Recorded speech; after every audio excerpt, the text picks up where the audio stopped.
Hello students, मैं सचिन कुमार अपने और आपके यूट्यूब चैनल एम विद के सर पर आपका स्वागत करता हूं। हम लोग इंटरमीडिएट फिजिक्स एनसीईआरटी पैटर्न पर आधारित जो है भौतिकी का आज एक नया चैप्टर पढ़ेंगे, व्यतिकरण इंटरफेरेंस।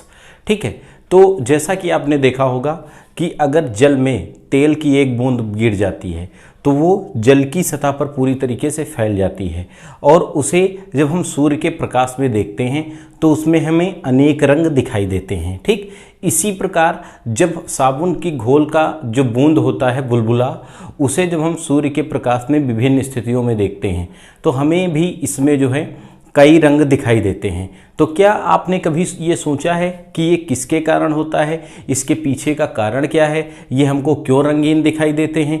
ठीक है, तो इन सभी जो है घटनाओं का जो कारण होता है व्यतिकरण होता है। तो आज हम लोग व्यतिकरण के बारे में पढ़ेंगे। व्यतिकरण क्या होता है? तो देखिए, जो व्यतिकरण होता है ये प्रकाश के अतिरिक्त ध्वनि तरंगों का भी एक गुण होता है। जो प्रकाश है ये व्यतिकरण होता है, ये व्यतिकरण प्रकाश के अतिरिक्त ध्वनि तरंगों का भी एक गुण होता है। ठीक है, ध्वनि तरंगे हमारी अनुदैर्घ्य तरंगे होती हैं और प्रकाश तरंगे हमारी वैद्युत चुंबकीय तरंगे हैं। तो जो व्यतिकरण का गुण होता है वो वैद्युत चुंबकीय तरंगे और अनुदैर्घ्य तरंगे दोनों में पाया जाता है। तो भाई हम पहले समझते हैं व्यतिकरण होता क्या है। तो व्यतिकरण से पहले हम पढ़ते हैं एक अध्यारोपण का, तरंगों के अध्यारोपण का सिद्धांत। तरंगों के अध्यारोपण का सिद्धांत, principle of superposition of waves, जिसे बोलते हैं व्यतिकरण के तरंगों के अध्यारोपण का सिद्धांत। ठीक, क्योंकि जब हम व्यतिकरण में परिणामी आयाम निकालेंगे तो इस सिद्धांत का उपयोग होगा। ठीक, इस सिद्धांत को अंग्रेजी में कहते हैं principle of superposition of wave. ठीक है, तो अध्यारोपण का सिद्धांत क्या होता है? इसमें भाई बताया गया कि जब कई तरंगे एक साथ एक दिशा में संचरित होती हैं, बहुत सारी तरंगे हों या दो तरंगे हों, एक साथ एक दिशा में संचरित होती हैं, तो ये तरंगे जो होती हैं माध्यम के विभिन्न बिंदुओं पर अध्यारोपित होती हैं। अध्यारोपित मतलब ओवरलैपिंग करती हैं। ठीक, एक दूसरे के ऊपर ओवरलैपिंग करती हैं, अध्यारोपित होती हैं। तो अध्यारोपण के फलस्वरूप माध्यम के किसी भी बिंदु पर जो परिणामी आयाम होता है, ठीक, उस क्षण उस बिंदु पर सभी कणों के द्वारा उत्पन्न तरंगों के सदिश योगफल के बराबर होता है। ठीक है, तो अध्यारोपण का सिद्धांत क्या है कि यदि किसी माध्यम में एक साथ एक जैसी एक ही दिशा में कई तरंगे संचरित होती हैं तो माध्यम के किसी बिंदु पर किसी क्षण या ऐसे कह सकते हैं जो होती हैं एक दिशा में संचरित होती हैं, तो किसी क्षण माध्यम के बिंदु पर जो परिणामी विस्थापन होता है उन सभी तरंगों के जो है उस क्षण उपस्थित विस्थापनों के सदिश योगफल के बराबर होता है। हमने माना कई तरंगे जो है एक साथ एक दिशा में संचरित हो रही, किसी बिंदु पर इन तरंगों का आयाम v1, v2, v3, v4 vn हो, तो यहाँ से जो अध्यारोपण का सिद्धांत लगाएंगे तो अध्यारोपण के सिद्धांत से जो हमारा परिणामी विस्थापन होगा, ठीक, परिणामी विस्थापन y बराबर कितना हो जाएगा, y1 प्लस y2, जहाँ y1 होगा पहली तरंग का विस्थापन और जो हमारा y2 होगा ये होगा हमारी दूसरी तरंग का विस्थापन और y क्या हो जाएगा, परिणामी विस्थापन।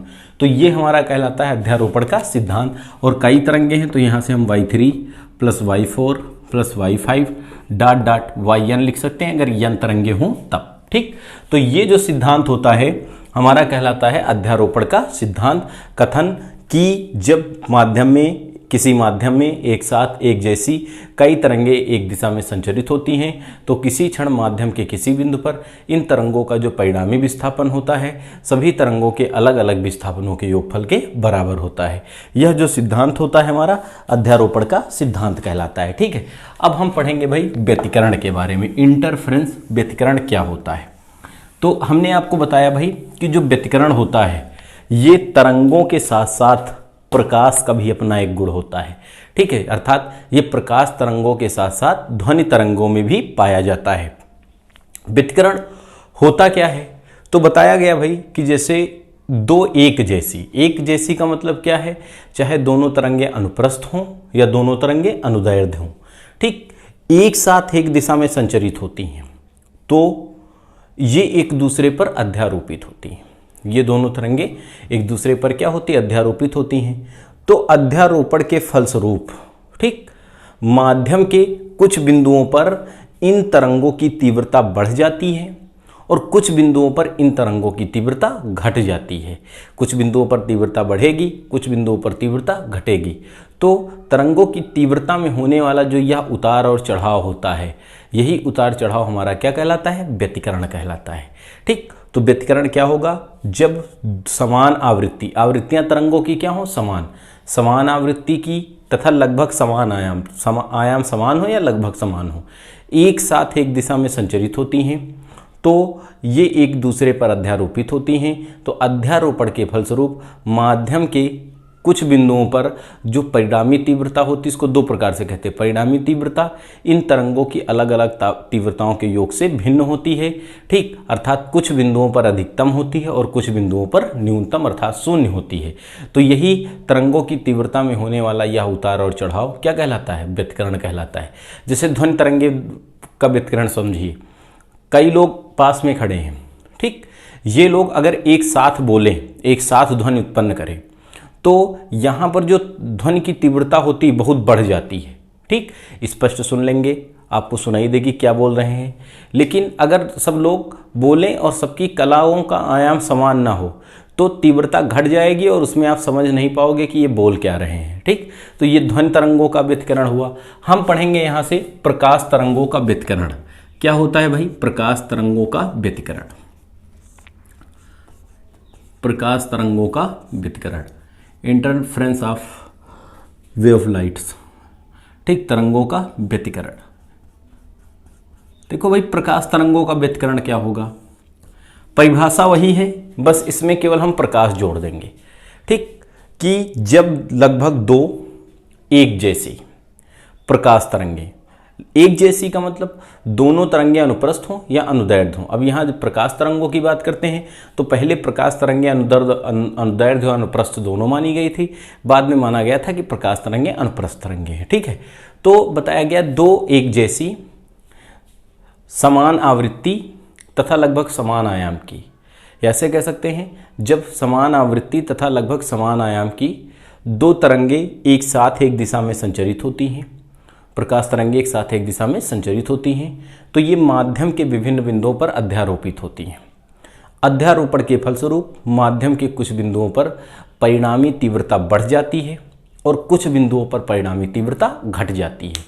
तो प्रकाश की तीव्रता में होने वाला जो यह उतार और चढ़ाव, जहाँ तीव्रता बढ़ी वहाँ अधिक हो गई भी तीव्रता और जहाँ घटी वहाँ कम हो गई, तो तीव्रता बढ़ जाती है और कुछ बिंदुओं पर तीव्रता घट जाती है। तो प्रकाश की तीव्रता में होने वाला जो यह उतार और चढ़ाव होता है, यही हमारा क्या कहलाता है, व्यतिकरण कहलाता है। ठीक है, तो व्यतिकरण माध्यम में समान आवृत्ति तथा लगभग समान आयाम की जब दो प्रकाश तरंगे एक साथ एक दिशा में संचरित होती हैं तो ये परस्पर एक दूसरे पर अध्यारोपित होती हैं। अध्यारोपण के फलस्वरूप माध्यम के कुछ बिंदुओं पर परिणामी तीव्रता बढ़ जाती है और कुछ बिंदुओं पर परिणामी तीव्रता घट जाती है। तो प्रकाश की तीव्रता में होने वाला यह उतार और चढ़ाव क्या कहलाता है, व्यतिकरण कहलाता है। और अधिकतम तथा न्यूनतम तीव्रता के आधार पर जो है व्यतिकरण को दो भागों में बांटा गया है। एक होता है हमारा समपोषी व्यतिकरण, ठीक, समपोषी व्यतिकरण, और दूसरा होता है हमारा विनाशी व्यतिकरण, ठीक, विनाशी व्यतिकरण। समपोषी व्यतिकरण और विनाशी व्यतिकरण। देखो भाई, जो व्यतिकरण होता है हमने बताया आपको अनुप्रस्थ तथा अनुदैर्ध्य दोनों प्रकार की तरंगों में पाया जाता है। ठीक है, तो जो व्यतिकरण होता है हमारा अनुप्रस्थ तथा अनुदैर्ध्य दोनों प्रकार की तरंगों में पाया जाता है। यदि दो तरंगे समान कला में, माध्यम के विभिन्न बिंदुओं पर समान कला में एक दूसरे पर अध्यारोपित होती हैं। समान कला का मतलब जैसे अनुप्रस्थ तरंगे हैं तो पहली तरंग का स्रंग दूसरी तरंग के स्रंग से मिले, ठीक, या पहली तरंग का गर्त दूसरी तरंग के गर्त से मिले, या पहली तरंग का संपीड़न दूसरी के संपीड़न से मिले, पहली का बिरलन दूसरी के बिरलन से मिले। समान कला का मतलब स्रंग से स्रंग मिले, गर्त से गर्त मिले, या संपीड़न से संपीड़न मिले, या बिरलन से बिरलन मिले। तो जब समान कला में अध्यारोपित होती हैं तो माध्यम के उन बिंदुओं पर जो होती है परिणामी तीव्रता बढ़ जाती है। माध्यम के उन बिंदुओं पर जो होगी परिणामी तीव्रता बढ़ जाएगी, और जब परिणामी तीव्रता बढ़ेगी तो वहां पर जो व्यतिकरण होता है उस व्यतिकरण को हम संपोषी व्यतिकरण कहते हैं। क्या कहते हैं? संपोषी व्यतिकरण। तो संपोषी व्यतिकरण की परिभाषा हम क्या कहेंगे? जब दोनों तरंगे समान कला में एक दूसरे पर अध्यारोपित होती हैं तो माध्यम के बिंदुओं पर तीव्रता बढ़ जाती है, और यहाँ इस व्यतिकरण को हम संपोषी व्यतिकरण कहते हैं। अब हम विनाशी व्यतिकरण की बात करते हैं भाई। विनाशी व्यतिकरण क्या होगा? जब दोनों तरंगे विपरीत कला में एक दूसरे से पर अध्यारोपित हों। विपरीत कला मतलब पहली का सुरंग दूसरी के गर्त से अगर अनुप्रस्थ है तो पहली का सुरंग दूसरी के गर्त से, पहली का गर्त दूसरी के सुरंग से, ठीक। या संपीड़न अगर अनुदैर्ध्य हैं, अनुदैर्ध्य तरंगे तो एक का संपीड़न दूसरे के विरलन से या दूसरे का विरलन पहले के संपीड़न से, तो ये कौन सी कला होगी? विपरीत। और जब विपरीत कला में अध्यारोपित होंगी, जब तरंगे विपरीत कला में अध्यारोपित होंगी तो वहां पर जो होती है माध्यम के बिंदुओं पर परिणामी तीव्रता घट जाती है, और वहां पर जो व्यतिकरण होता है उस व्यतिकरण को हम लोग विनाशी व्यतिकरण कहते हैं, ठीक है। तो व्यतिकारी तरंगों के लिए हम परिणामी आयाम निकालते हैं भाई, ठीक। अगली कंडीशन यहां से आपका क्वेश्चन पूछा जाता है भाई, ठीक। परिणामी तीव्रता या परिणामी आयाम बड़ा सा डेरिवेशन है, आप इसको समझेंगे आसानी के साथ आपकी समझ में आ जाएगा, ठीक है। और इस पर आधारित हम अभी बताएंगे किस तरीके के क्वेश्चन पूछे जाते हैं। तो इस पूरे वीडियो को देखने के लिए आप हमारे चैनल पर बने रहें, ठीक है। तो हम निकालेंगे परिणामी तीव्रता, निकालेंगे हम, इसको कहते हैं रिजल्टेंट इंटेंसिटी, ठीक। परिणामी तीव्रता क्या है? हमने जो सरल आवर्त प्रगामी तरंग का समीकरण पढ़ा है y बराबर a sin ओमेगा टी होता है। अगर कला में कोई अंतर हो, कलांतर हो तो प्लस फाई या माइनस फाई लिख लेते हैं, ठीक है। यह सरल आवर्त प्रगामी तरंग का समीकरण होता है। हमने माना भाई दो तरंगे, प्रकाश तरंगे जिनकी आवृत्तियां समान थी और आयाम a1 a2 थे, एक साथ एक दिशा में संचरित हो रही हैं। हमने माना दो प्रकाश तरंगे जिनकी आवृत्तियां समान और आयाम a1 a2 थे, एक साथ एक दिशा में संचरित हो रही हैं। माना माध्यम के किसी बिंदु पर समय t पर इन तरंगों का आयाम y1 और y2 तथा कलाओं का अंतर कितना हो? फाई हो। तो पहली तरंग का हम समीकरण निकालें, तो पहली तरंग का समीकरण, तो पहली तरंग का अगर हम समीकरण लिखेंगे भैया तो होगा y1 बराबर a1 साइन ओमेगा टी। ये हमारी पहली तरंग का समीकरण हो जाएगा। कितना होगा? y1 बराबर a साइन ओमेगा टी। दूसरी तरंग का हम समीकरण निकालेंगे, दूसरी तरंग का समीकरण, तो ये होगा भाई दूसरी तरंग का समीकरण, तो ये कितना हो जाएगा? y2 बराबर a2 sine omega T minus phi, जहां फाई क्या होगा? दोनों तरंगों की कलाओं के बीच का कलांतर, ठीक। अर्थात यहां से दूसरी जो तरंग होगी पहली से फाई डिग्री क्या होगी? पश्चगामी हो जाएगी, ठीक। ये पहली तरंग का समीकरण हुआ, ये दूसरी तरंग का समीकरण हुआ, ठीक। पहली तरंग का आयाम a1 था, दूसरी का आयाम a2 था। अब यहां से हम निकाल ले भाई दोनों तरंगों की परिणामी आयाम, ठीक। ये पहली तरंग का आयाम y1, दूसरी का आयाम y2 था। अब यहां से हम निकाल ले परिणामी आयाम, ठीक। क्या निकाल ले? परिणामी आयाम। तरंगों का हम निकाल ले भाई परिणामी आयाम। तो परिणामी आयाम को हम दर्शाते हैं y से। y बराबर हो जाएगा y1 प्लस y2, y बराबर y1 प्लस y2, जहां y1 होगा पहली तरंग का आयाम और y2 होगा दूसरी तरंग का आयाम। y1 y2 का मान रख दें भाई, y1 तथा y2 का मान रखने पर, y1 तथा y2 का मान रखने पर y1 और y2 का मान रख दें तो देखो कितना हो जाएगा? y बराबर y1 के स्थान पर a1 sign omega t plus y2 के स्थान पर बेटा कितना रखेंगे? a2 sine omega t plus phi, sorry minus phi. देखो भाई अब यहां पर sine omega T minus phi लिखा है, ठीक। ओमेगा टी के स्थान पर ए, फाई के स्थान पर बी। तो ये हमारा लिखा है साइन ए माइनस बी। क्या लिखा है भाई? Sign a minus B. Sign a minus B का फार्मूला हम लोगों ने पढ़ा है, क्या होता है? Sign A cos B minus cos A sine B. ठीक, ये फार्मूला होता है। क्या होता है? Sign A cos B minus cos A sine B. इसमें वैल्यू रख दें। देखिए y बराबर A1 sign omega t plus का A2 मंजिला ब्रैकेट। देखो sine a minus sine b का फार्मूला लगाएंगे। साइन ओमेगा टी के स्थान पर a, ये हो जाएगा sine omega t into cos b के स्थान पर फाई। ओके, माइनस, देखो भाई कॉस ए होता है, कॉस ए के स्थान पर omega t into sine phi. Okay, A2 को अंदर मल्टीप्लाई कर देते हैं। y बराबर A1 sign omega t plus, इसको अंदर मल्टीप्लाई कर दें, कितना हो जाता है? A2 sine omega t cos phi minus, उसको अंदर मल्टीप्लाई करेंगे A2 को, कितना आएगा? A2 cos omega t sine phi. Okay, यहां से ऐसा करते हैं, हम साइन वाले को एक साथ कर लें, कॉस वाले को एक साथ कर लें। ठीक है, जिसमें साइन ओमेगा टी है या साइन फाई है उसको एक साथ कर लें। इसको हम देखो ऐसे लिख सकते हैं, y बराबर, इन दोनों में हम कुछ कॉमन ले सकते हैं। क्या कॉमन ले सकते हैं? Sine omega T. तो A1 प्लस A2 ये बनेगा हमारा साइन ओमेगा टी। ठीक, माइनस का A2 साइन फाई को आगे कर दे, sine phi cos omega T. Okay भाई, कौन सा हमने? ये दोनों लिए हैं ना, तो इसमें कॉस फाई भी तो बचेगा।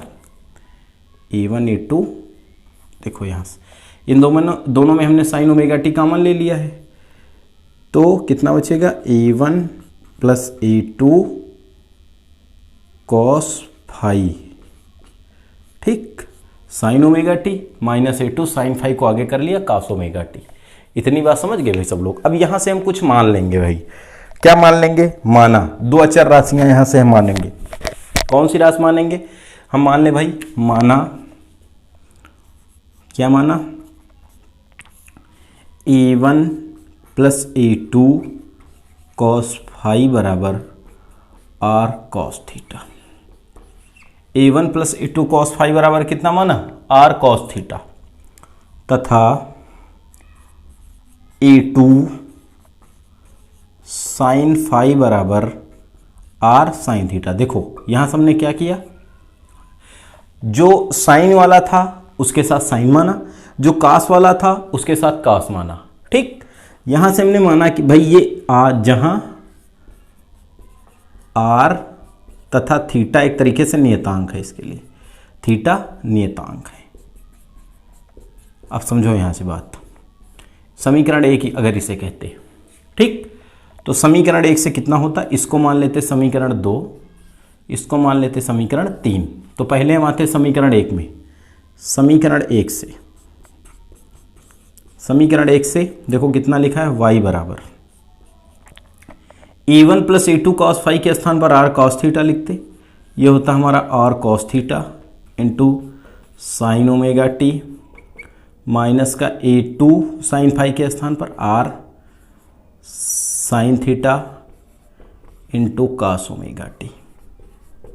ठीक, इन दोनों में अगर R हम कॉमन ले लें R कॉमन, तो कितना बचेगा? साइन वाले को आगे लिख ले, sign omega t cos theta minus cos omega t sine cos sine theta. ये फिर लिखा गया है साइन ए माइनस बी का फार्मूला जो बना था। देखो ए के स्थान पर ओमेगा टी और बी के स्थान पर थीटा। ठीक, तो ये कितना बन जाएगा भाई? इसलिए यहां से हो जाएगा, लाइन खींच देते हैं, डेरिवेशन थोड़ा बड़ा है भाई, ये फाई इसके साथ है। स्क्रीनशॉट लोगे तो आ जाएगा भाई इसका, ठीक है। अब देखो भाई यहाँ से कितना हो जाएगा, कितना हो जाएगा भाई यहाँ से y बराबर, y परिणामी आयाम हो गया r, ठीक, ये बना हमारा sine omega T minus theta. ये हमारा आया भाई परिणामी आयाम, ठीक। y क्या आ गया, तरंग का परिणामी विस्थापन, ठीक। जहां y क्या है, तरंग का परिणामी विस्थापन, r हो जाएगा तरंग का परिणामी आयाम, थीटा हो जाएगा दोनों तरंगों के बीच बना कोण। अर्थात यहां से अगर ये क्वेश्चन पूछा जाए कि दिखाइए कि जब दो प्रकाश तरंगे, सरल आवर्तगामी सरल आवर्त तरंगे या प्रकाश तरंगे एक दूसरे पर अध्यारोपित होती हैं तो अध्यारोपण के फलस्वरूप प्राप्त तरंग भी एक सरल आवर्त प्रगामी तरंग होती है। तो आप यहां से दिखा सकते हो, ठीक। देखो सेम जो है क्वेश्चन नंबर जो यहाँ पर हमने y2 बराबर a2 sine omega T minus 5 बनाया था, सेम उसी तरीके का ये आया है। यहाँ पर आयाम a2 था, यहाँ पर आयाम क्या है, r है। यहाँ विस्थापन, तरंग का विस्थापन y2 था, यहाँ परिणामी विस्थापन क्या है, y है। तो दोनों एक जैसे समीकरण है, ठीक है। तो यहाँ से हम लिख सकते हैं क्या, अतः अध्यारोपण के फलस्वरूप प्राप्त तरंग भी एक सरल आवर्त प्रगामी तरंग होती है। यहाँ से क्या लिख सकते हैं, अतः अध्यारोपण के फलस्वरूप, अध्यारोपण के फलस्वरूप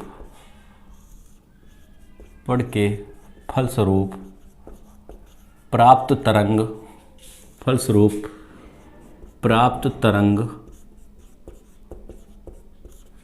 एक सरल आवर्त प्रगामी तरंग होती है, एक सरल आवर्त प्रगामी तरंग होती है। ओके, प्राप्त तरंग भी क्या होती है, एक सरल आवर्त प्रगामी तरंग होती है। अब देखिए भाई यहां से इतना हम लोगों ने निकाल लिया, अभी हमें निकालना है, यहां से हम क्या निकालना है, परिणामी तीव्रता। हमें तरंग की परिणामी तीव्रता निकालनी है। तो परिणामी तीव्रता निकालने के लिए जो हमने समीकरण 2 और 3 बनाया है, समीकरण 2 और 3 का वर्ग करके जोड़ देंगे, ठीक है। समीकरण 2 तथा 3 का वर्ग करके जोड़ने पर, समीकरण 2 तथा 3 का वर्ग करके क्या करने पर, जोड़ने पर। देखो भाई समीकरण 2 और 3 का वर्ग करके जोड़ो, वर्ग करके जोड़ेंगे। ये लिखा है देखो समीकरण 2 और कॉस थीटा, बाएं वाले को दाहिने वाले को हम बाईं साइड लिख रहे हैं, ठीक है। दोनों में ऐसे कर देंगे, कोई दिक्कत नहीं, बाएं को बाएं में, दाहिने को दाहिने में। और कॉस थीटा का वर्ग करोगे कितना आएगा, R square cos square theta, plus इसका आप वर्ग करोगे कितना आएगा, R square sine square theta, बराबर ये बना है आपका a प्लस बी, ये ठीक। तो यहां से इसका वर्ग करोगे कितना बनेगा आपका, a1 plus a2 cos phi का होल स्क्वायर, प्लस ये कितना बनेगा, a2 square sine square phi. ध्यान दीजिए भाई, ओके, इतनी बात सब लोग समझ गए भाई। इन दोनों में कुछ कॉमन है, क्या कॉमन है, आर स्क्वायर ले ले कॉमन, ये आर स्क्वायर कॉमन ले लिया तो कितना बचेगा भाई, cos square theta plus sine square theta, बराबर। ध्यान दो ये बना हमारा a प्लस बी का होल स्क्वायर, क्या बना, a प्लस बी का होल स्क्वायर। और a प्लस बी का होल स्क्वायर क्या होता है, a square plus b square plus 2ab। a के स्थान पर a1 लिखा है तो हम लिखेंगे a1 स्क्वायर प्लस b के स्थान पर a2 कॉस फाई, तो a2 कॉस फाई का स्क्वायर करेंगे हो जाएगा a2 square cos square phi plus 2a1 a2 cos phi, ठीक, प्लस का कितना हो जाएगा, a2 square sine square phi. ये हो जाएगा R square cos square theta plus का साइन स्क्वायर थीटा, बराबर। देखो यहां से इन दोनों को एक साथ कर लेते हैं, a2 कॉस स्क्वायर फाई और a2 साइन स्क्वायर फाई को एक साथ कर ले। आप कॉपी पर ऐसे नहीं बनाना भाई, ठीक है। इन दोनों को अगर हम एक साथ कर लेते हैं तो इसको देखो कैसे लिखेंगे, a1 स्क्वायर प्लस इन दोनों में a2 स्क्वायर कॉमन है, a2 स्क्वायर ले लिया कॉमन, कितना बचेगा, cos square phi plus sine square phi plus का 2a1 a2 कॉस फाई, ठीक, 2a1 a2 कॉस फाई। यहाँ से बच्चा देखो इसको नीचे लिख लेते हैं जिससे हम उधर लाइनिंग कर दे 2a1a2 cos फाई। एक सर्वसमीका होती है भाई, हम लोगों ने हाई स्कूल में पढ़ा होगा मैथ में या फर्स्ट ईयर में पढ़ा है। सर्वसमीका हमारी क्या होती है, cos square theta plus sine square theta बराबर 1। cos square theta plus sine square theta या cos square phi plus sine square phi, दोनों के एंगल समान होने चाहिए, चाहे थीटा हो, चाहे 30 हो, चाहे 20 हो, चाहे ए हो, चाहे बी हो, है ना। इस सर्वसमीका की वैल्यू कितनी हो जाएगी 1। तो ये हमारा कितना बचेगा, आर स्क्वायर बराबर a1 square plus a2 square, ठीक, प्लस का 2a1 a2 cos phi. Okay भाई, आर स्क्वायर बराबर a1 square plus a2 square plus 2a1 a2 cos phi. या इसको देखो बेटा हम ऐसे भी लिख सकते हैं, यहाँ से स्क्वायर हटेगा अंडर रूट लग जाएगा, आर बराबर a1 square plus a2 square plus 2a1 a2 cos phi. ऐसे भी लिख सकते हैं भाई। देखिए r जो हो जाएगा यहाँ से, r हमारा क्या होगा, तरंग का परिणामी आयाम। r क्या होगा, तरंग का परिणामी आयाम। a1 जो होगा वो हमारा इधर से स्क्वायर हटेगा, इधर रूट लग जाएगा भाई, ठीक है। r होगा हमारा तरंग का परिणामी आयाम, a1 पहली तरंग का आयाम, a2 दूसरी तरंग का आयाम, ठीक, cos फाई दोनों तरंगों के बीच का कलांतर, फाई है यहाँ पर, हाँ, cos फाई दोनों तरंगों के बीच का कलांतर। अगर दोनों तरंगें दी हों कि एक साथ एक दिशा में संचरित हो रही हैं, इनके आयाम दिए हों और तरंगों के बीच का कलांतर दिया हो, तो हम इस फार्मूले की सहायता से परिणामी आयाम निकाल सकते हैं, ठीक है। अब यहीं से हम परिणामी तीव्रता निकालेंगे, इसका हम अभी यूज करेंगे, इसको समीकरण नंबर 4 मान लें, अभी इसका हमें यूज करेंगे, ठीक है। तो यहाँ से हम जानते हैं, क्या जानते हैं, चूंकि तरंग की जो तीव्रता होती, तरंग की तीव्रता क्या होती भाई, आई अनुक्रमानुपाती होती आयाम के। जो तरंग की तीव्रता होती है वो आयाम के वर्ग के अनुक्रमानुपाती होती है, ठीक। इस अनुक्रमानुपाती नियतांक को हटाएं, एक नियतांक मान लिख सकते हैं, कोई ले सकते हैं के, ये हो जाएगा के आयाम स्क्वायर, समझो भाई, के आयाम स्क्वायर। तो देखो भाई यहाँ से आर जैसे परिणामी आयाम था तो आई पहली तरंग का आयाम हो जाएगा। तो हम देखो भैया कितना लिख सकते हैं, आई बराबर, इसलिए हम लिख सकते हैं आई बराबर के आर स्क्वायर। आई बराबर कितना लिख सकते हैं, के आर स्क्वायर, जहां आई परिणामी तीव्रता हो जाएगी, के नियतांक हो जाएगा, आर हो जाएगा परिणामी आयाम। देखते चलो भाई, ठीक। a1 की जब हम वैल्यू लिखेंगे भैया, a1 देखो के आयाम के स्क्वायर होती, a1 पहली तरंग का आयाम था, तो पहली तरंग की तीव्रता को हम i1 कह सकते हैं। कितना कह सकते हैं, i1 बराबर देखो हम कितना लिख सकते हैं, के a1 स्क्वायर लिख सकते हैं, के a1 स्क्वायर लिख सकते हैं। देखो a2 स्क्वायर के स्थान पर हम कितना लिख सकते हैं, a2 स्क्वायर जो है, यहाँ से दूसरी तरंग की तीव्रता i2 बराबर हो जाएगी के a2 स्क्वायर, जहाँ a2 होगा दूसरी तरंग का आयाम। a2 भैया क्या हो जाएगा, दूसरी तरंग का आयाम, ठीक। i2 दूसरी तरंग की तीव्रता, a1 पहली तरंग का आयाम, i1 पहली तरंग की तीव्रता, r परिणामी आयाम, ठीक, i परिणामी तीव्रता। इतनी बात सब लोग समझ गए। अब देखो हम कैसे इसको तीव्रता में बदलते हैं। यहां से हम पहुंच जाएं पुनः समीकरण नंबर 4 में, और समीकरण 4 में दोनों पक्षों में हम कैसे गुणा कर दें, के हमारा क्या है, नियतांक। समीकरण 4 में दोनों पक्षों में के से गुणा करने पर, समीकरण 4 में दोनों पक्षों में के से गुणा करने पर, देखो समीकरण 4 में दोनों पक्षों में के से गुणा करने पर क्या होगा, कितना हो जाएगा, देखो के आर स्क्वायर, यहाँ पर आप ब्रैकेट लगा के चलो लिख देते हैं हम, के a1 square plus a2 square plus 2a1 a2 cos phi. भाई जगह कम है, इसका बेहतर इस्तेमाल करना है, ठीक है। मल्टीप्लाई करो, ये हमारा हुआ के आर स्क्वायर बराबर के का गुणा a1 से के a1 स्क्वायर, के को गुणा a2 से के a2 स्क्वायर प्लस 2 के a1 a2 cos फाई। लिख सकते बेटा, लिख सकते हैं भाई।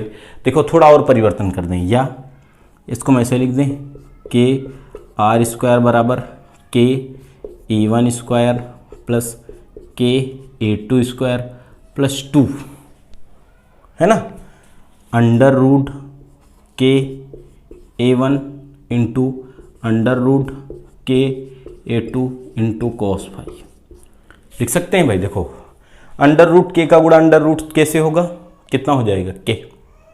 ओके, देखो भाई के आर स्क्वायर के स्थान पर कितना लिख सकते हैं आई, के आर स्क्वायर के स्थान पर कितना लिख सकते हैं आई बराबर, ठीक, ए वन स्क्वायर के स्थान पर, ए वन स्क्वायर के स्थान पर I one, a two square के स्थान पर आई टू, प्लस यहां से हमने ये लिखा है, समझो भाई, आई वन बराबर लिखा गया था के ए स्क्वायर लिखा गया था भाई, ठीक, समझिए बात। इसको मैं से लिख सकते आई वन बराबर अंडर रूट के ए वन था भाई, ए वन स्क्वायर।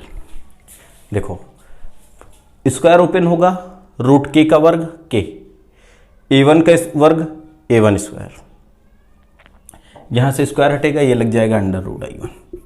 अर्थात जो रूट के ए वन आया है इसके स्थान पर हम अंडर रूट आई वन लिख सकते हैं, रूट के ए वन के स्थान पर हम कितना लिख सकते हैं, अंडर रूट आई वन, ठीक।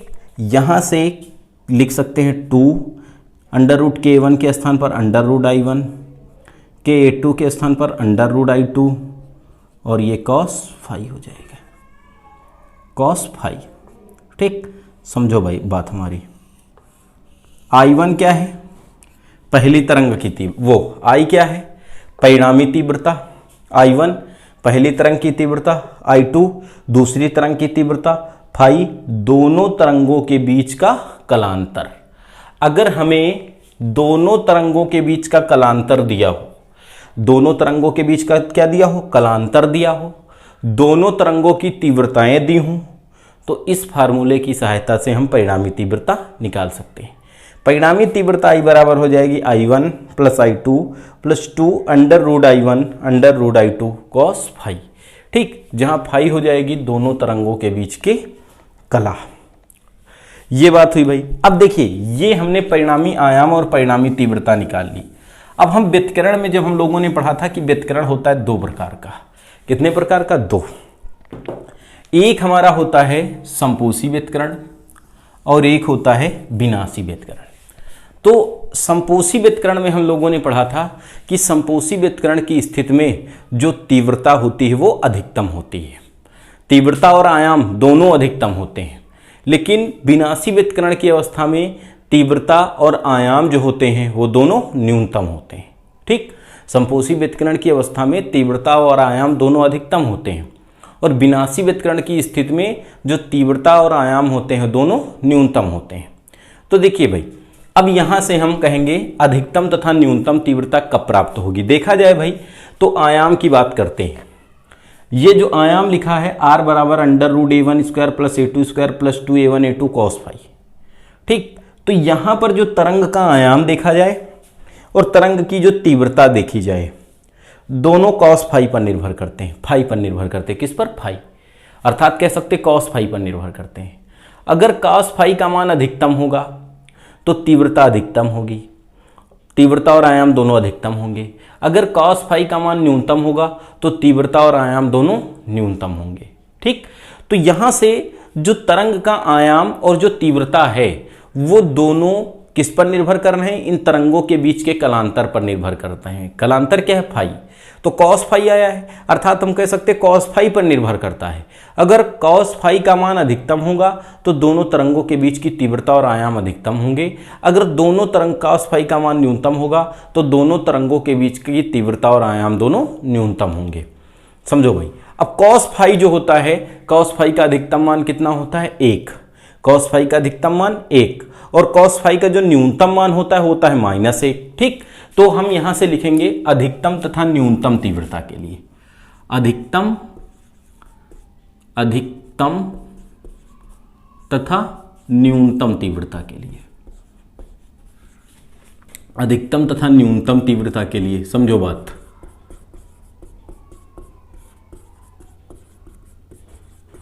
या जहां तीव्रता अधिकतम होती है वहां पर कौन सा व्युत्करण होता है, संपोषी व्युत्करण, और जहां पर तीव्रता न्यूनतम होती वहां पर विनाशी व्युत्करण होता है।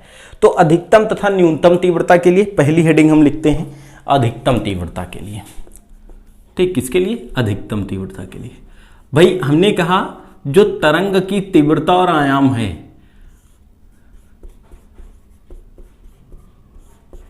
वो दोनों निर्भर, यहां अधिकतम तीव्रता लिख सकते हो, अधिकतम आयाम भी लिख सकते हो, संपोषी व्युत्करण भी लिख सकते हो। ठीक है, तो अधिकतम तीव्रता के लिए या अधिकतम आयाम के लिए या संपोषी व्युत्करण के लिए दोनों तरंगों के बीच की तीव्रता या आयाम दोनों होते हैं अधिकतम।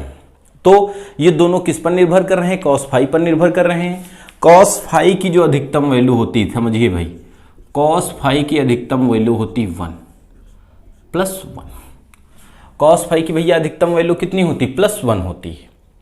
ठीक, cos फाई की अधिकतम वैल्यू +1। अगर इसका हम व्यापक पद निकालें तो cos फाई बराबर 1 के स्थान पर देखो हम इतना लिख सकते हैं, cos 2m पाई। कितना लिख सकते हैं, cos 2m पाई। ठीक, जहां m बराबर हम लिख सकते हैं, समझो m बराबर 0, 1, 2, 3, 4, 5, 6, 7, 8। ठीक, देखो भाई m के स्थान पर अगर 0 रखोगे तो 0 का गुणा 2 पाई से हो जाएगा cos 0। cos 0 का मान 1 होता है। m के स्थान पर 1 रखोगे 2 पाई आएगा, cos कितना आ जाएगा 2 पाई। 2 पाई बोले तो 360, cos 360 का मान 1 होता है। m के स्थान पर 2 रखोगे, 2 दूना 4 पाई, 4 पाई बोले तो 720, cos 720 का मान 1 होता है। तो अगर हम m के स्थान पर 0, 1, 2, 3, 4, 5, 6, 7, 8 रखेंगे, ये संख्याएं रखेंगे, तो ये जो व्यापक पद हमने निकाला है, व्यापक मान cos फाई बराबर cos 2m पाई, तो यहां से cos फाई की वैल्यू अधिकतम ही प्राप्त होगी। ठीक, यहां से हम लिख सकते हैं, दोनों तरफ फाई पाई हट जाएगा, cos cos तो फाई बराबर आएगा 2m पाई। ये फाई क्या आया, कलांतर। कलांतर कितना आ गया, दोनों तरंगों के बीच का कलांतर आया भाई 2m पाई। ठीक, कलांतर कितना आया, 2m पाई। यहीं से पथांतर निकाल लेते हैं भाई। तो जो हमारा पथांतर होता है, बात समझिए भाई, पथांतर जो होता है, पथांतर अर्थात पथों का अंतर बराबर λ/2 पाई गुणे कलांतर होता है। ठीक, तो यहां से λ/2 पाई और कलांतर कितना आया, 2m पाई। पाई से पाई, 2 पाई टू m लैम्डा। अब जहां पर m की वैल्यू कितनी है, 0, 1, 2, 3, 4, 5, 6, 7, 8, तो cos फाई के स्थान पर अगर 1 रखोगे, ध्यान दीजिए भाई, cos फाई के स्थान पर 1 रखेंगे तो आयाम कितना होगा, परिणामी आयाम निकाल लेते हैं इसे। परिणामी आयाम कितना हो जाएगा, परिणामी आयाम अधिकतम होगा r मैक्स बराबर कितना होगा भाई, परिणामी आयाम अधिकतम होगा और कितना होगा, देखो a1 square plus a2 square plus 2a1 a2 cos phi के स्थान पर 1 रखोगे 1 आ जाएगा। ठीक, तो r बराबर a1 square plus a2 square plus 2a1 a2 अर्थात बनेगा a1 प्लस a2 का होल स्क्वायर। क्या बनेगा, a1 प्लस a2 का होल स्क्वायर, अंडर रूट से बाहर आएगा, यह हम लिख के दिखा रहे हैं, मिटा देंगे भाई, जगह कम है। r मैक्स बराबर ये हो जाएगा हमारा, देखो a1 square plus a2 square plus 2a1 a2 cos 1, cos phi के स्थान पर 1 रखेंगे 1। देखो भाई ये बना under root a1 square plus a2 square plus 2a1 a2, ये बन गया हमारा a1 प्लस a2 का होल स्क्वायर। ये अंडर रूट से बाहर आएगा, कितना आएगा, a1 plus a2। r max की वैल्यू कितनी आ जाएगी, a1 प्लस a2। ठीक, तो परिणामी आयाम हमारा r मैक्स अधिकतम होगा और ये कितना होगा, a1 प्लस a2 होगा। क्लियर, परिणामी आयाम r मैक्स बराबर कितना हो जाएगा, a1 प्लस a2। यहीं से अगर हम परिणामी तीव्रता की बात करते हैं भाई, किसकी, परिणामी तीव्रता, तो परिणामी तीव्रता I बराबर हम लोगों ने लिखा है under root I1 plus under root I2, है ना, plus 2 under root I1 under root I2 cos phi के स्थान पर 1। तो ये क्या लिखा है भैया, ओ सॉरी, अंडर रूट I1 नहीं है, I1 ये लिखा है। इसको देखो हम कितना लिख सकते हैं, I बराबर I1 के स्थान पर अंडर रूट I1 का स्क्वायर, I2 के स्थान पर अंडर रूट I2 का square plus 2 under root I1 under root I2। तो ये बन गया हमारा I बराबर under root I1 plus under root I2 इस पूरे का होल स्क्वायर। आई हमारी क्या है, परिणामी तीव्रता। परिणामी तीव्रता कितनी हो जाएगी, आई मैक्सिमम बराबर under root I1 plus under root I2 का होल स्क्वायर। अर्थात इसको भी मिटा के हम लिख सकते हैं यहाँ से, कितना लिख सकते हैं भाई, आई मैक्स बराबर परिणामी तीव्रता बराबर under root I1 plus under root I2 का होल स्क्वायर। ठीक, अर्थात जब दोनों तरंगे, पूरी बात अगर यहाँ से लिखेंगे हम, अर्थात कह सकते हैं, अर्थात जब दोनों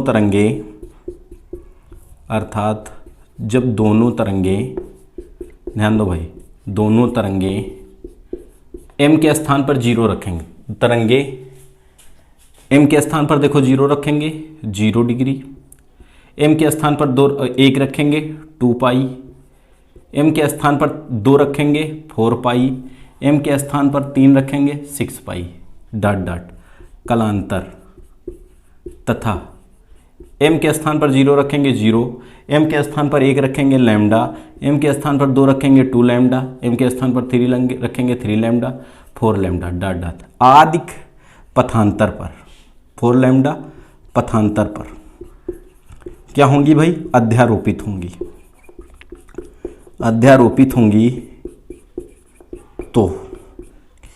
तो परिणामी होंगी, तो परिणामी विस्थापन और परिणामी आयाम अधिकतम होगा, और यहाँ पर कौन सा व्युत्करण होगा, समपोषी व्युत्करण होगा। ठीक, परिणामी तीव्रता तथा आयाम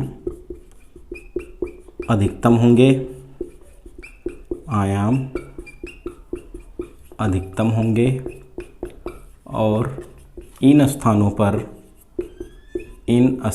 पर समपोषी व्युत्करण होगा। क्या होगा भाई, समपोषी व्युत्करण। ठीक, अभी हमारी विनाशी व्युत्करण की शर्त बची है, तो आप जो है इसका स्क्रीनशॉट ले लीजिए, हम एक साइड का मिटा दें। ठीक है, उसके बाद आप सॉल्व कर लीजिए इसको, इसका स्क्रीनशॉट ले लो आप लोग।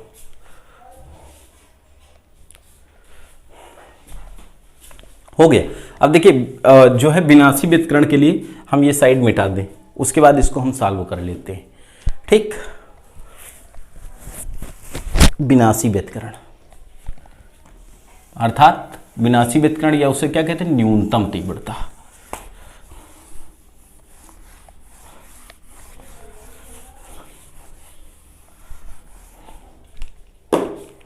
बिना न्यूनतम तीव्रता, अधिकतम तीव्रता वहां लिखी, अधिकतम तथा न्यूनतम तीव्रता के लिए फिर अधिकतम तीव्रता थी, इसका पहला पॉइंट है ना। दूसरा पॉइंट हम क्या लिख सकते हैं, न्यूनतम तीव्रता के लिए, न्यूनतम तीव्रता के लिए।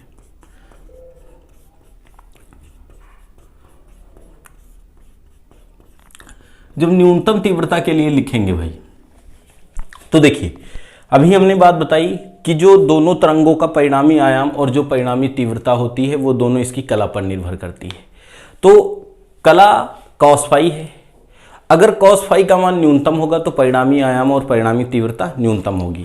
तो cos फाई जो होता है, cos फाई का न्यूनतम मान होता है -1, cos फाई बराबर हम लिख सकते हैं -1। इसका भी अगर हम व्यापक पद बनाएं तो लिख सकते हैं cos फाई बराबर cos 2m -1 इंटू पाई, जहाँ पहले समझ लो m बराबर कितना, 1 2 3 4 5 6 7 8 डॉट डॉट डॉट। ठीक, जहाँ m की वैल्यू कहाँ से स्टार्ट है, 1 से स्टार्ट है। देखो m के स्थान पर 1 रखोगे, 2 1 कम 2, 2 से 1 घटेगा 1, 1 का गुणा पाई से होगा cos पाई का मान होता है -1। m के स्थान पर 2 रखोगे, 2 दूना 4, 4 के से 1 घटेगा 3, 3 पाई हो जाएगा। ठीक, m के स्थान पर 3 रखोगे, 3 दूनी 6, 6 से 1 घटेगा 5, 5 पाई हो जाएगा। अर्थात दोनों तरफ cos हट जाए तो फाई बराबर कितना होगा, 2m -1 इंटू पाई। अर्थात दोनों तरंगें जब इतने कलांतर पर, फाई बराबर 2m-1 पाई कलांतर पर एक दूसरे पर अध्यारोपित होंगी तो वहाँ परिणामी तीव्रता और आयाम न्यूनतम होगा। इसी समय हम पथांतर भी निकाल लें तो पथांतर हो जाता है, पथांतर बराबर हम कितना लिखते हैं, अभी हमने लिखा पथांतर बराबर होता है λ/2 पाई गुणे कलांतर।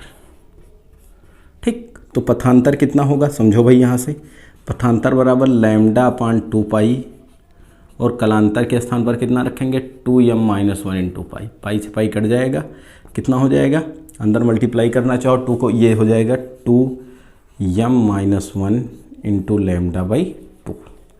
ये हमारा क्या आ जाएगा पथांतर, अर्थात जब दोनों तरंगे 2m-1 अपान λ/2 पथांतर और 2m-1 अपान पाई कलांतर पर अध्यारोपित होंगी तो इस कंडीशन में परिणामी आयाम निकाल लें भाई।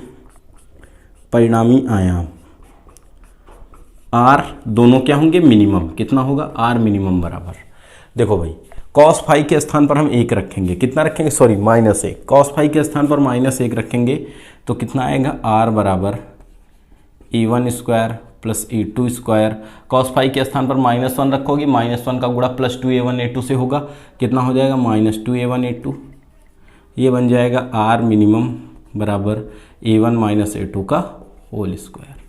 ठीक, वो अंडर रूट था, सॉरी अंडर रूट छूट जाता है बार बार, तो a1 - a2 का होल स्क्वायर होगा, ये अंडर रूट से बाहर आएगा a1 - a2, अर्थात परिणामी आयाम R मिनिमम बराबर कितना हो जाएगा a1 - a2। अगर हम परिणामी तीव्रता निकालें यहाँ से तो परिणामी तीव्रता I मिनिमम कितनी हो जाएगी समझो भाई, I मिनिमम I बराबर I1 plus I2 plus 2 under root I1 under root I2 cos phi के स्थान पर -1 रखेंगे, -1 का गुणा प्लस 2 से होगा तो ये माइनस बन जाएगा, ये पूरा बनेगा I मिनिमम बराबर under root I1 minus under root I2, अर्थात ये जो हो जाएगा क्या हो जाएगा न्यूनतम तीव्रता। अब यहाँ से हम क्या लिख सकते हैं, अर्थात जब दोनों तरंगे, अर्थात जब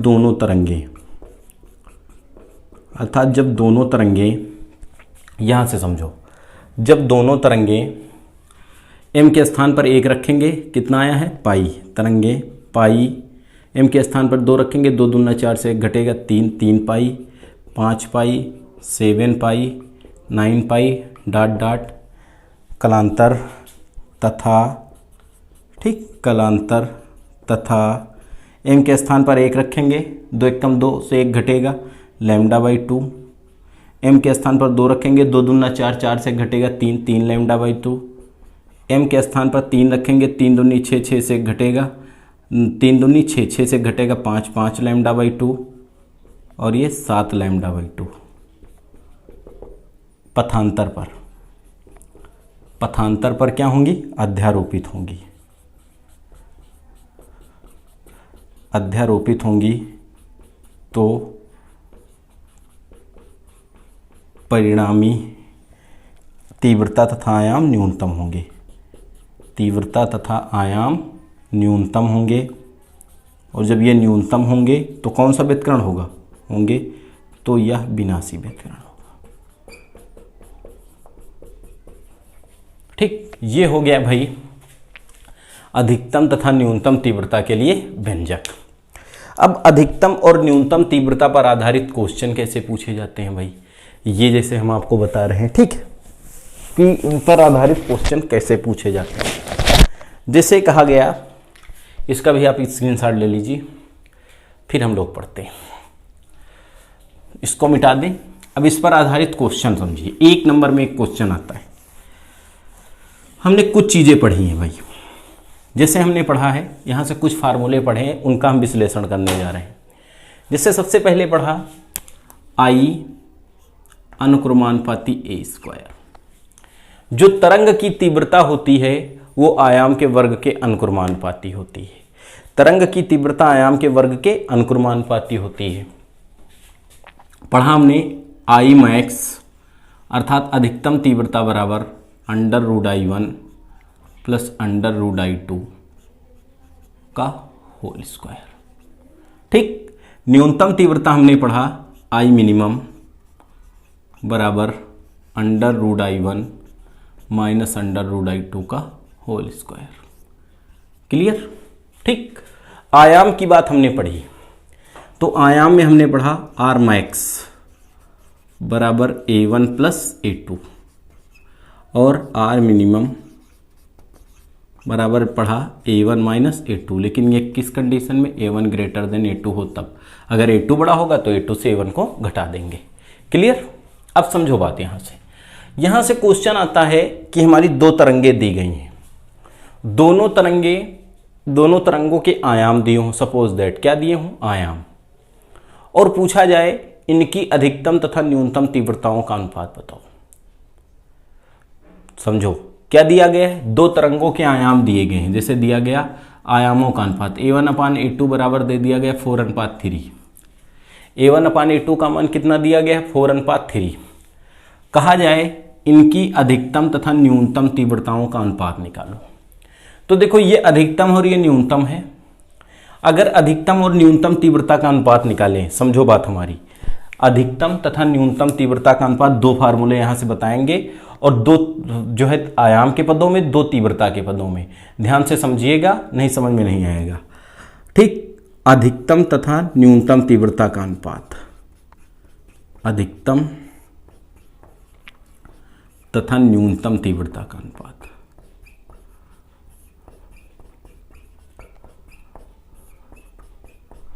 अधिकतम तथा न्यूनतम तीव्रता का अनुपात लिखते हैं हम I max upon I minimum is equal to कितना लिखते हैं भैया? √I1 प्लस √I2 का whole square upon √I1 minus √I2 का होल स्क्वायर। इस पर दोनों को भाग कर दिया। लेकिन अगर यहीं से आयामों का अनुपात दिया हो और अधिकतम तथा न्यूनतम तीव्रताओं का अनुपात पूछा जाए तो हम बदल के लिखेंगे। यही फार्मूला आयाम के पदों में देखो कैसे निकालेंगे। आयाम के पदों में कैसे निकालेंगे भाई? देखो √I1 है, यहां से भी समझिए हमारी बात, यहीं से लिखा है। कितना लिखा है? √I1। ठीक, √I1 लिखा है। तो देखो हमने पढ़ा था I अनुक्रमानुपाती A², तो A कितना हो जाएगा? तो A बराबर हम लिख सकते हैं √I। A बराबर कितना लिख सकते हैं? √I। तो I1 देखो √I1 के स्थान पर A1, √I2 के स्थान पर A2 अपान A1 माइनस A2, ऊपर का स्क्वायर नीचे का स्क्वायर। अगर आयाम का अनुपात दिया हो और अधिकतम तथा न्यूनतम तीव्रताओं का अनुपात पूछे तो आप I max upon I minimum बराबर लिखेंगे A1 प्लस A2 का whole square upon A1 minus A2 का होल स्क्वायर।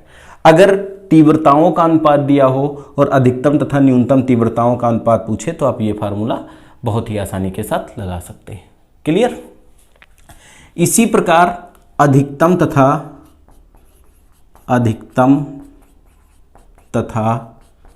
न्यूनतम आयामों का अनुपात पूछता है कभी कभी।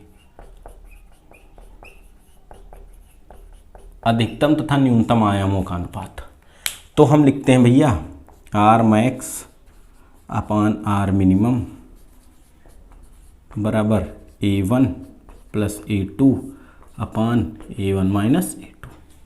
ये आयाम का अनुपात दिया हो और अधिकतम तथा न्यूनतम आयाम का अनुपात पूछे तो ये फार्मूला लगाएंगे। अगर तीव्रता का अनुपात दिया हो और आयाम का अनुपात पूछे तो देखो हम A1 के स्थान पर लिख सकते हैं, कितना लिख सकते हैं? A1² बराबर I लिखते थे, A1² बराबर I, तो A के स्थान पर लिखेंगे √I1 और A2 के स्थान पर लिखेंगे √I2। ठीक, A1 के स्थान पर √I1 minus √I2। Clear? Clear हुआ भाई? ठीक, आयाम का अनुपात दिया हो और आपसे तीव्रताओं का अनुपात पूछे तो हम लिखेंगे अधिकतम तथा न्यूनतम आयामों का अनुपात √I1 प्लस √I2 बटे √I1 माइनस √I2। ये जो सूत्र है आप नोट कर लीजिए, इन्हीं से अब हम क्वेश्चन लगाएंगे। 3 क्वेश्चन बताएंगे 3 प्रकार के। वीडियो लंबा हो रहा है तो ये क्वेश्चन आप लिख लीजिए और एक क्वेश्चन हम इस पर आधारित 2 क्वेश्चन आपसे हम बता रहे हैं। इन क्वेश्चनों का है आपको आंसर कमेंट करना है। ठीक है, अगर आप समझ गए होंगे तो आंसर सॉल्व कर सकते हैं। जैसे पहला क्वेश्चन दिया है, दो तरंगों के आयामों का अनुपात दिया है। दो तरंगों के आयामों का अनुपात दिया है A1/A2 बराबर 4/3। ठीक, आयामों का अनुपात दिया है A1/A2 बराबर 4/3 अर्थात 4:3। तो कह रहा है I max upon I minimum आपको बताना है इसका अनुपात। दूसरा बताना है आपको R मैक्स अपान R मिनिमम क्वेश्चन मार्क। इन दोनों का आंसर आपको हमें कमेंट करके बताना। अधिकतम तथा न्यूनतम तीव्रताओं का अनुपात, अधिकतम तथा न्यूनतम आयामों का अनुपात। ठीक, दिया गया है दो तरंगों की तीव्रताओं का अनुपात A1/A2 बराबर 4:3 है या A1/A2 बराबर 4/3 है। तो I मैक्स और I मिनिमम तथा R मैक्स और R मिनिमम का अनुपात आपको बताना है। ठीक, थोड़ा हिंट दे देते हैं। देखिए, जब अनुपात में दिया हो दोनों राशियां, तो जब इनको हम सॉल्व करते हैं, ऐसे तो आप आंसर बता सकते हो, लेकिन सॉल्व करेंगे तो इनको जब अलग अलग करते हैं तो कोई अचर राशि मान लेते हैं। जैसे A1 बराबर 4x मान लिया, A2 बराबर 3x मान लिया। अब आप समझ गए होंगे, इसका आंसर हमको कमेंट करके देना है। नेक्स्ट क्वेश्चन, ये क्वेश्चन नंबर फर्स्ट था। क्वेश्चन नंबर सेकंड दिया गया है, दो तरंगे जिनके, समझिए, दो तरंगे जिनके आयाम 3 मिलीमीटर, ठीक, या 3 मीटर तथा 4 मीटर है। दो तरंगे जिनके आयाम 3 मीटर तथा 4 मीटर हैं, एक साथ एक दिशा में संचरित होती हैं।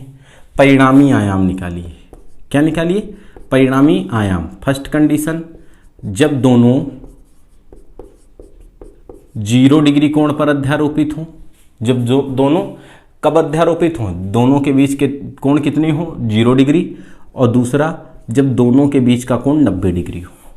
इन दोनों क्वेश्चन का आंसर आप हमें कमेंट करके देंगे। ठीक है, दूसरा क्वेश्चन क्या दिया है? 3 मीटर तथा 4 मीटर आयाम की दो तरंगे एक साथ एक दिशा में संचरित होती हैं। इनका परिणामी आयाम ज्ञात कीजिए जब दोनों तरंगे समान कला में अर्थात 0 डिग्री के कोण पर अध्यारोपित होती हैं। और दूसरा, जब दोनों तरंगे 90 डिग्री कालांतर पर एक दूसरे पर अध्यारोपित होती हैं। इस क्वेश्चन का आंसर आप हमें कमेंट बॉक्स में देंगे। देखिए, वीडियो काफ़ी लोग देखते हैं, लेकिन इसका जो आंसर है वो बहुत कम लोग, अधिकतम 10 या 12 बच्चे इन क्वेश्चनों का आंसर देते हैं। तो आप लोगों से अनुरोध है, ठीक, कि आप लोग जो है कृपया इन क्वेश्चनों के आंसर दें। ठीक, अगर आप प्रश्नों के आंसर देते हैं तो हमको बहुत ही अच्छा फील होता है कि कम से कम जितना हमने पढ़ाया है उसका कुछ अंश आपने सीखा है। ठीक, वो रिजल्ट हमको प्राप्त होता है कि उसका कुछ अंश आप लोगों ने सीखा है। लेकिन आप लोग इसका आंसर कमेंट करके नहीं देते हैं। केवल अधिकतम हमने कहा 10 बच्चे जो हैं इसका आंसर देते हैं। ठीक, तो आप लोगों से पुनः अनुरोध है कि इन सभी को प्रश्नों को हल करके आप इनका आंसर जो है हमें कमेंट बॉक्स में देंगे। अगर आपको हमारा ये वीडियो पसंद आया हो तो इसे लाइक, शेयर और कमेंट करेंगे तथा हमारे चैनल को सब्सक्राइब करेंगे और बेल आइकन दबाएंगे, जिससे आपको आने वाली वीडियो की नोटिफिकेशन प्राप्त हो जाए। धन्यवाद।